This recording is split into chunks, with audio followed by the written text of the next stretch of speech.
Assassin's Creed released all the way back in 2007. My entry to the game wasn't until 2012, which was when the Dino Lord said to me, how about trying some more modern gaming? I was still playing the Sega Master System back then, so this was my first entry into what we like to call modern gaming.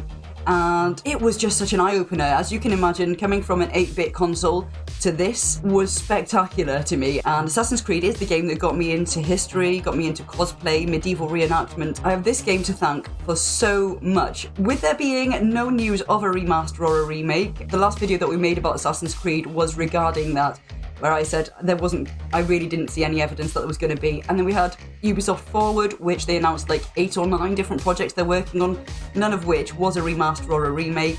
And then the art director actually came out and said, yeah, that's not something that we're doing. So, bit gutting, but I figured, right, well, since I'm not waiting for a remake, why not go back and play the original game and see how it holds up in 2022? Without further ado, let's do this.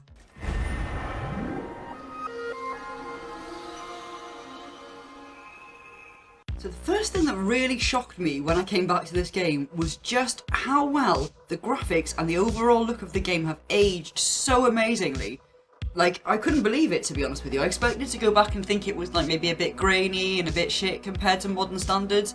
But for a game that's 15 years old, it still looks absolutely beautiful. Like, I know I'm playing it on Xbox Series X, but if you put this game in for me and said this is a new game that's just come out, and I started playing it, I would think this game looks really good. And that is no word of a lie. Everything looks spot on, and you just cannot fault it. Obviously I'm talking more so about the Animus stuff. We'll get to the modern day stuff a little bit later. But yeah, going back, playing this game, even if you were to play this for the first time in 2022, I still don't think you would have many complaints about how this game looks at all. Now, as for our protagonist, Altair, at the start, is just a bit of an arrogant arsehole. And you think, I'm not really going to get on so well with this guy. I can't see myself thinking, oh, this guy's amazing, he's brilliant, I'd love to be like him. Because you just think, oh, he's a bit of a twat, really. And then, as the story goes on, and he is stripped of his title of Master Assassin, and then he has to reclaim his title by doing sort of the tedious novice missions, and he's stripped not just of his title, but also of his weapons, of his abilities, and so you have to sort of earn them back as you go along, and you sort of grow to like him a bit more as this happens, because as he's relearning everything, he's actually becoming more humble along the way. And while he never reaches the levels of charisma as, say, Ezio or Arno from the later games, he still ends up becoming quite a likeable character. Plus, he looks like an absolute badass, and he moves amazingly. Once again, for a 15-year-old game, the character movement and the gameplay in this is phenomenal. I mean, sometimes there'll be a few sort of glitchy bits when you're trying to climb, where he won't climb a bit that you're supposed to be able to climb technically, and you'll have to sort of fiddle about and move side to side of it, which is a bit sketchy, especially if you're being chased by a load of guards. But other than that, I mean, you get that in the modern games anyway, so that's nothing to do with its age, that's just how these games are sometimes. So the one huge issue that I do have is that he can't swim. No matter how many abilities you gain throughout the game, Altair cannot physically swim. He can't even hold himself up in the water. That is it. You hit the water, you are a goner. Like, that is it. You just desync. You know, you go into the game and you think, oh, I wouldn't mind going for a swim in that nice canal. No chance. That is the main issue that I think a lot of us have with the gameplay and Altair's character. I'm pretty sure a lot of you have the same complaints as I do on this front, because I do enjoy a bit of swimming. And I'll be honest with you, in any other game, like say GTA or something, okay? This is quite a running thing in our house that I will do. If I'm getting chased by the cops, that is it. I go in the water and I just swim for miles and hide under a bridge or something until they can't see me anymore. I do it in the later Assassin's games too. Can't do that in this game. Probably a good thing for me, because then I have to find other ways. I mean, there's loads of hiding spots and stuff as well, but my go-to thing is the water, every time. So, yeah, Altair can't swim. So the main complaint that you see about this game is the repetitiveness of the investigation missions. Before you can do an actual assassination mission, one of the main missions, you do need to complete investigations. And they can be anything from pickpocketing, eavesdropping, interrogation, and informers. There's 6 of them. before you can do an assassination, but you only usually need like 3 of them. It will make the eventual assassination mission a little bit easier if you do all 6, and also if you're going for 100%, you're going to want to do all 6. But obviously that is going to make it more repetitive. So it's just like anything, if you 100% anything, it's going to be a bit more grindy, isn't it? You can choose which ones you want to do, but because you have to do them pretty much before every single mission, it does get a little bit tiresome, and I think that is where the game does show its age. It's one of the only areas that the game does. I believe the missions are different on the PC, but I'm not 100% sure. Let me know in the comments if you play on PC and you have a different experience to this. And then you also have so many citizens that need saving. If you save these citizens, you then get like a group of bandits that will distract the bad guys for you, and they'll like sort of grab them while they're trying to chase you and stuff. Or you'll get like a group of monks, which you can use to blend and get into cities or move around without being seen a little bit easier, you know? So while this saving citizens and doing all the investigations are handy for this kind of reason, or for being able to make the assassination mission a little bit easier, they also add to what you would call your health bar, because in Assassin's Creed 1 there is no health bar, it is actually a sync bar. So it is how in sync you are with Altair's actual memories. For instance, if we have a look at the collectibles, there are so many. This is another little issue that I do have with the game. There are far too many flags to be collecting in this game. And I have a big problem with that because I have like an OCD thing when it comes to collecting. I'll print off all the maps and then I mark down each and every one when I get it. And if I get one by accident, I'm like, oh no, I have to get the map out and then like mark them down again. This is why I don't really do full playthroughs of this on like a Let's Play or something, because it would just be so boring. This is what the Dino Lord said to me. He said, you're not going to be doing a Let's Play of that, are you? Everyone's just going to see you collecting flags the whole time. But the flags, it would seem, are actually not physical flags that he would have been picking up, but they're areas which he would have been setting foot.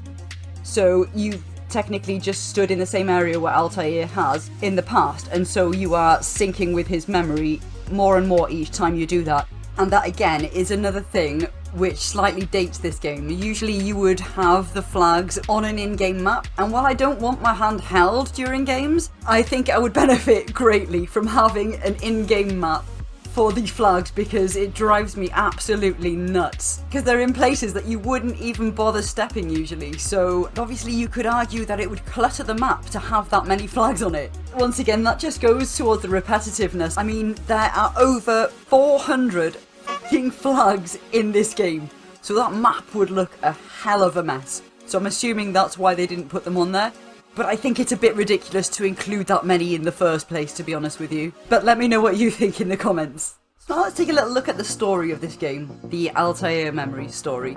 So I love how there's no leveling like in the newer games, where you sort of just level up, you put points into each attribute and all that stuff. I like the fact that you have to complete your mission before you start getting your skills back. So you complete a mission, you'll get a new weapon usually, and also a new skill. I say new, you're relearning. So I play a lot of RPGs, and I thought it was going to be a little bit strange coming back to an action-adventure type game. But you know what? It was like a breath of fresh air, not having to overthink my attributes and my weapons and stuff, and what I wanted to use, what I wanted to upgrade. So yeah, I thought that was awesome. And then the setting, with the setting being during the Crusades, I find that to be an amazing time in history as well. Mostly after playing this game, I went and looked it up more, obviously. I'm sure a lot of you also did the same. It's just once you've played Assassin's Creed, that is it. You want to know more about the time period where it took place. And I love how they have put, which they still do now, historical figures into the story. The way that they mould it all together is just absolutely phenomenal. It is second to none. And especially for me in the earlier games where there's not too much mystical stuff. I know we have like the Animus and stuff and the bleeding effect, which I find really engrossing. But when you get to sort of some of the later games, I'm not too keen on like fighting monsters and stuff. I'll fight them in Dark Souls all day, I love that, you know, other RPGs, but I just feel like it doesn't have a place in Assassin's Creed. That is just my personal opinion. I understand a lot of people do actually enjoy that, but it is not for me. I preferred it when it was more of a historical story, but with fictional elements woven in to support the narrative, you know? So before we get into the modern day storyline, I just want to give a shout out to the NPCs in this game, because they are amazing. I like the beggar lady, absolutely amazing. Can't believe there's an achievement for grabbing and shoving these people, which is a really rough thing to do, but I just love it when she gets really angry. No, you don't understand. I have nothing. And then the drunk man who just shoves you if you get anywhere near him, but the moment that you punch him, he proper pegs it. I also love the way the guards react whenever you've done a crime and then they notice it, especially like if you've killed somebody, for instance, and you just wait around and listen to their response to the body that's dead on the floor near them. Who did this? What's this? Who saw what happened here? What happened here? And those for me were some of the most memorable moments I remember from the first time I ever played it, and it's the same with most of these games. There's always be like 1 or 2 lines that you take from one of these games and you just use it in everyday life. Let me know in the comments what yours are. I mean, the beggar in this game isn't quite as annoying as the one that goes, "My family's sick and dying." But I like it, you know, when like you're hiding and then the guy goes, "Where's your hole, little mouse?" Also, a big one, I'll way back up if I should fall. Oh my god, and in Brotherhood, like, you know when you're carrying the cases, when you've got to escort those guys, you've got to show them the way while they're carrying their cases, and then they'll go, "Do you think he's forgotten where he's going?" I'll do that, like, say now the Dino Lord's driving, and he takes the wrong turn, or like, he misses a turn, I'll always do that. And now we're back on track. And then they'll also say, "I hope they let us go inside." We do that a lot as well. So yeah, I'm dying to know if any of you guys take any lines from this game and use them in real life, because we do it quite a lot. But it's probably high time that we talk about the modern day storyline. So I'll be honest with you, back in the day, when you did the modern day storyline, it was a bit, oh god, not Desmond again. But then as soon as Desmond wasn't in it anymore, it was like, oh what, I miss Desmond. Do you know what I mean? I don't know about you guys, but that is how it was for us here. So on revisiting the game, I actually really enjoyed the Out of the Animus stuff. I like the way that you can sort of check up on Abstergo by reading their emails and stuff, because Lucy gives you a bit of a clue. And speaking of Lucy, so nice to see her again. Shame things turned out the way that they did, but it was lovely to feel like you had a friend in here when you were all alone, because you do feel a bit sorry for Desmond. All secluded, having to go into this Animus and all the weird shit that's happening to his brain with the bleeding effect. But that of Warren Vidic, oh god, what a dick, what an absolute dick. I forgot just how horrible he was until I came back and revisited it this time. They clearly haven't put quite as much attention to detail when it comes to the graphics in the modern world as they did with when you're inside the Animus as Altair, which is a bit of a shame, but I suppose you're in the Animus more than you're out of it, so I can kind of see why they'd spend less time on this. But I don't know, maybe that's why it felt a bit lackluster back in the day, and you just couldn't wait to get back into the Animus and just carry on playing as the assassin, you know? I definitely enjoyed the modern day story a lot more revisiting the game, and I appreciated Desmond a lot more than what I did the first time around. So in conclusion, is Assassin's Creed 1 actually still good in 2022? It absolutely is. And is it worth playing? Well, I guess that depends. If you're into some of the earlier games, if you've played some of the earlier games, definitely, I would totally play it. It's no Assassin's Creed 2 by any means, but nothing really is it? Let's face it. And even if you've played sort of just the most recent ones, it is good to sort of go back and see where it all started. And I think if you play this one, you're probably going to end up wanting to carry on and play through the Ezio collection. That is my opinion. I want to go and do that now after replaying it. So yeah, if you enjoyed this video, please leave a like and subscribe if you would like more content like this. Thank you so much for watching.